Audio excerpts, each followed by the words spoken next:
Welcome to week 9 lecture series on Korean diaspora and Korean food culture. And today we will talk about Korean Chinese, or Joseonjok, or in Chinese, Joseonjok, who live in China as a Korean. And we will talk about their food and their food culture. My name is Chang Ju-song, a senior lecturer in Asian Studies at the University of Auckland in New Zealand. What we will cover today is, it's a very interesting topic. Just like any other topic I have been dealing with so far, we will talk about the Joseonjok or Korean Chinese food culture. And to understand their food culture, we have to understand the general food culture of Hamgyong province in northeastern part of the Korean peninsula, because that's where they originally came from. And of course, they brought their culinary culture from Hamgyong province to Manchuria in late 19th century.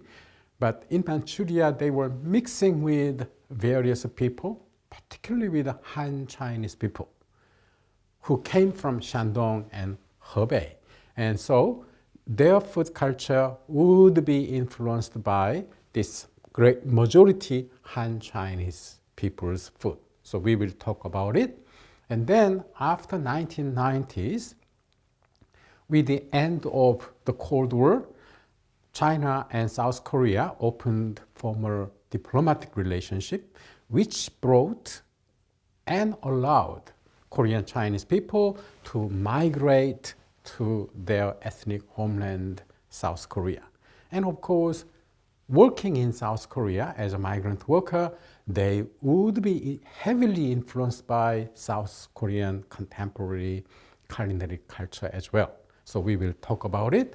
And then also, in the end, we will talk about the Joseonjok people's amazing contribution to the diversity of culinary culture, not only in South Korea, but also in China and even beyond.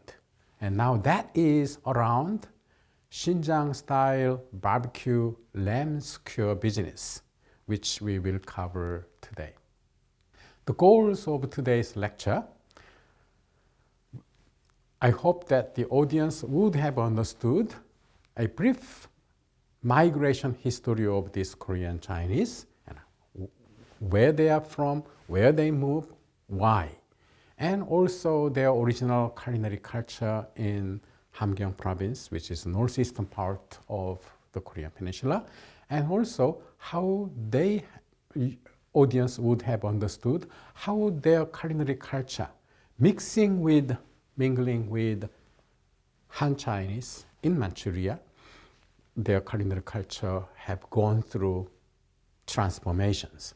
And also, the audience would have understood the ethnic return migration of Joseonjok people to South Korea.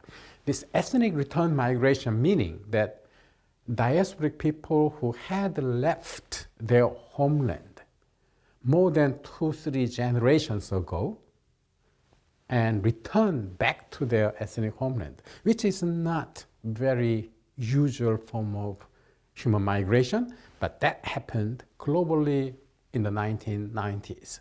So when these people came back, how their culinary culture again went through drastic changes, and audience would have understood that part. And finally, audience would have understood the impacts that have made these Joseonjok people made on South Korean culinary scenes, especially with their successful culinary business adventure using the China's Xinjiang-style barbecued lamb skewers. And that happened mostly after 2000. All right, our first session, let's talk about brief history of this Korean diaspora in today's northeastern China, which used to be called Manchuria in previous century.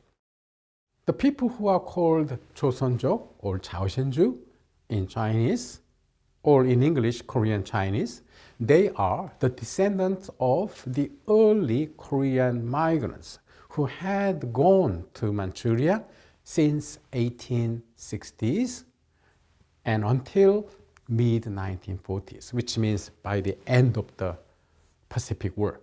So during this period of time, Koreans from the northeastern tip of the Korean peninsula, the Hamgyong province, they crossed the river, Tuman River, and they went to Manchuria because Manchuria was quite empty land in many sense. And almost at the same time, Han Chinese from Shandong also started to migrate to this land, Manchuria, because Manchuria was, again, virtually empty. And then why Manchuria was virtually empty?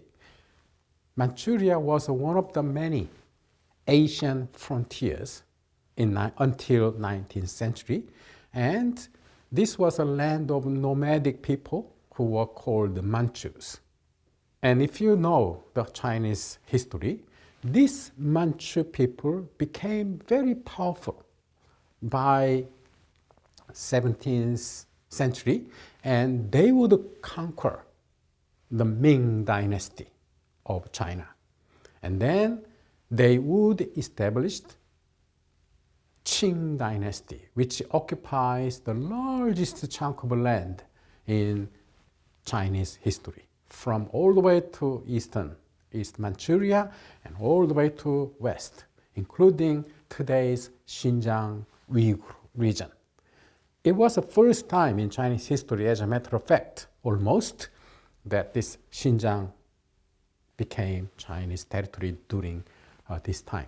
And Xinjiang actually means new territory anyway, so it was a new territory for the Chinese Empire. Now, Manchus, after conquering the mainland China, the Ming dynasty, Manchu males left Manchuria to rule China. It's a huge country. And in Manchuria, which is their homeland, they left only some soldiers. Now so Manchuria, the huge land, Manchuria was mainly used for Manchu military troops for training. And Manchus didn't allow anyone to come and live in their homeland. And that's why Han Chinese were stopped. They were not allowed to cross the border to Manchuria, and so were Koreans as well. So Joseon Koreans could not go to Manchuria, and so the same thing for Han Chinese from Shandong and Hebei, where population was big, they were not allowed. However, political situation changed by 1860 because new country appeared in northeastern Eurasia, and now that's Russia. Russians arrived to the Pacific Ocean in the North Siberia, and they started to move toward the south. And it was 1860 when Russia gained Vladivostok, the huge chunk of land, which used to be Manchu territory.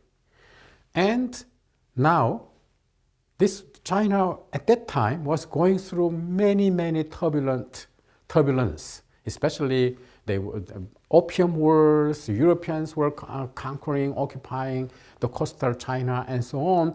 And now, in addition to that, Russians were coming down.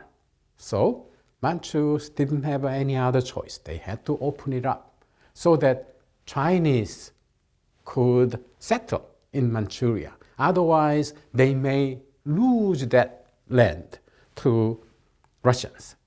So that was a time that Koreans started to migrate, and also Chinese, mostly from Shandong and Hebei near Beijing, they came and settled in Manchuria.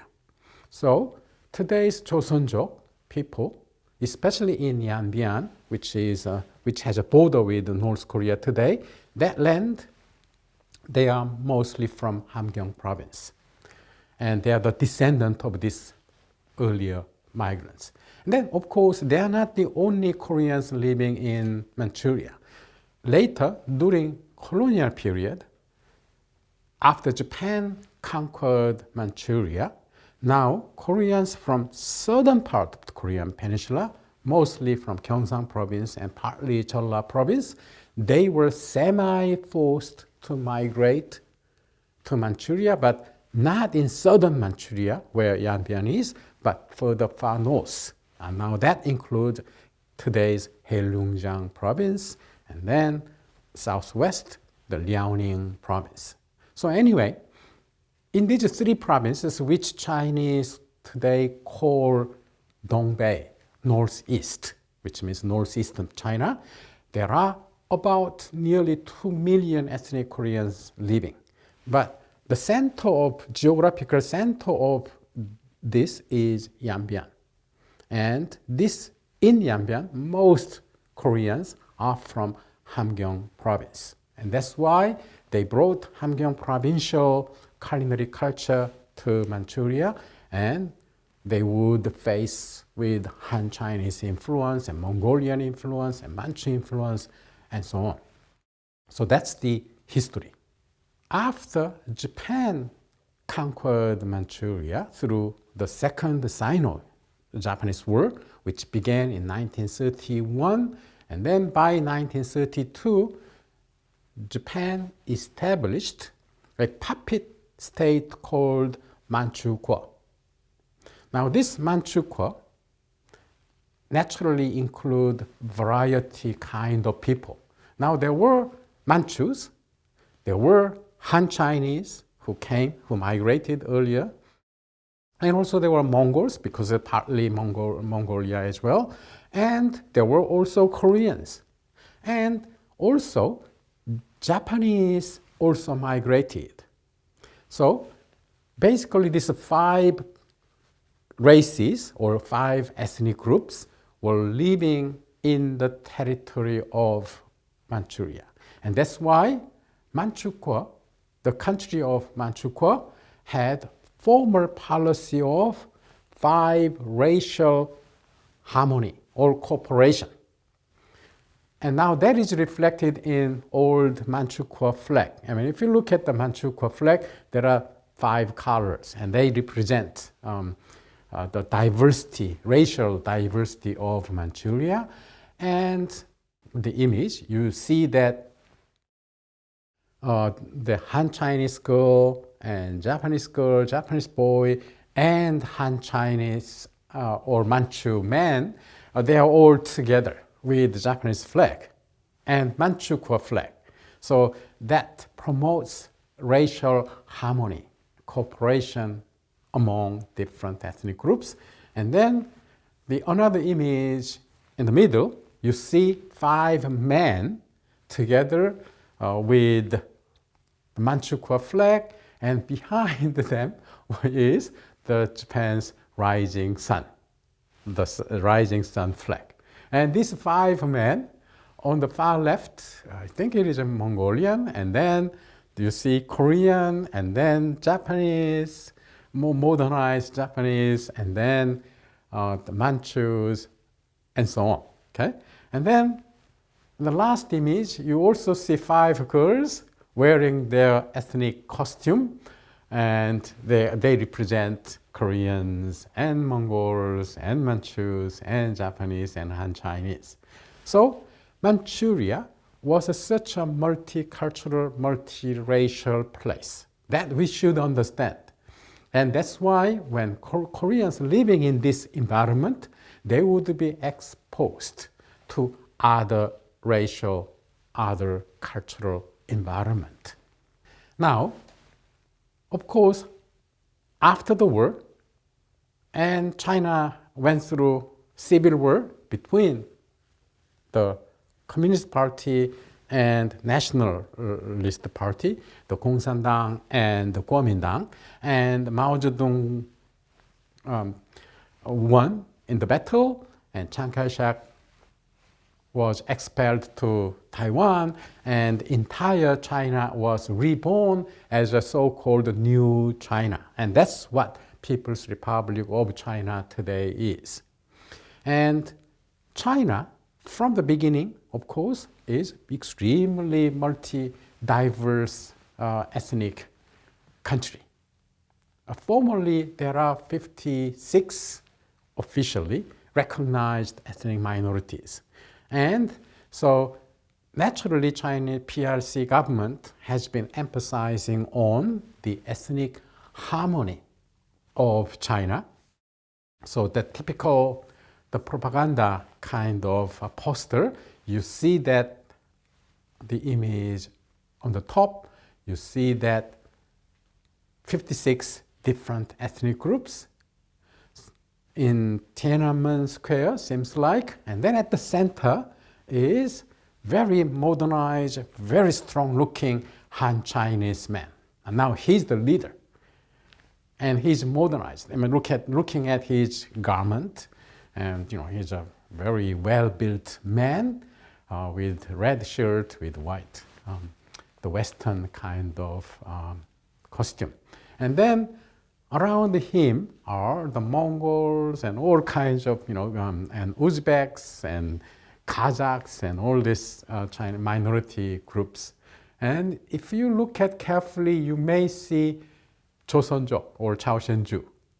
Interestingly, in Chinese depiction, the formal depiction of ethnic minorities, these minority groups are always very happy, and they are always wearing the ethnic costume, and they are always singing and dancing. So if you look at that, there's a young girl in hanbok, in Korean costume. She is with a small drum in her hand, and she's singing and dancing, and now that's Joseonjok girl. And then below is, that was a 60th anniversary of the establishment of Yanbian Korean Autonomous Prefecture, and now these ethnic Koreans in hanbok, and they came and they are dancing and singing. So again, Manchuria or China itself is a very ethnically diverse place, and where a lot of cultures coexist together.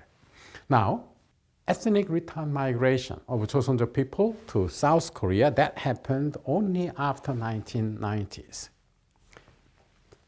People's Republic of China and South Korea were enemies during Cold War. And so there was no diplomatic relationship between these two countries, but this changed drastically in the early 1990s with the collapse of the Soviet Union and previously the end of Cold War. And that was a time when two Germanys were united because it's the end of the Cold War. So in Northeast Asia also, now with the signing of this former diplomatic relationship between South Korea and People's Republic of China, Joseonjok people who could not visit their country, even though it is adjacent, now they were allowed to migrate. So there's a huge number of Joseonjok people coming and living in South Korea. Again, I told you that this kind of migration is rare in human history. The normal form of migration is, okay, you leave your country and going to, say, America, and you live in America after many generations. That's normal. It's very rare in history that they come back to their ethnic homeland. Of course, there are some precedents, such as Jewish people came back from Europe and elsewhere and came back to Israel and so on. But it's a relatively rare, but that happened almost global scale in late 1980s and 1990s. Like Germans in Eastern Europe and former Soviet Union returned to unified Germany around at that time, and a lot of Jewish people who were not even allowed to leave the country of the Soviet Union, they were allowed to go back. And also the Japanese, Brazilians we covered. And in Brazil, they were also coming back to Japan because now Brazil is a relatively poor country while Japan is the second largest economy in the world. So Joseonjok's returning to South Korea was a part of this temporary but global scale ethnic return migration. Now, when they came to South Korea, what kind of work can you do? Regardless of their education level in China, they will do mostly engage in manual work. And that's what South Korea needed. And so a lot of males work in construction section while females work in restaurants. So these Joseonjok women, they had ample opportunity to learn about the contemporary South Korean culinary culture. And Joseonjok they form several ethnic enclaves, small Joseonjok towns in South Korea. And now this is the biggest one in Daerimdong in Yeongdeungpo district in Seoul, and which looks like any part of China with all the Chinese signs and so on. And it's there where you can find typical Joseonjok food, like this sundae. And of course, because Joseonjok, and also in Daerimdong, there are many Han Chinese also living. So in this shop on your left, you see the yutao, the deep fried dough, which people in northeastern part of China enjoy for breakfast almost every day. And on your right, it's a 개고기 or dog meat shop, and the Koreans and Chinese in that part of China, they enjoy dog meat. But this lady in front of the dog meat restaurant, she is making hot dog, and now that hot dog is quite popular in Daerimdong because it is made out of sticky rice. All right, so that I have covered a brief history of Joseonjok and their life in Manchuria. And in our second session, we will talk about their original traditional culinary culture that they brought with themselves from Hamgyong province to Manchuria.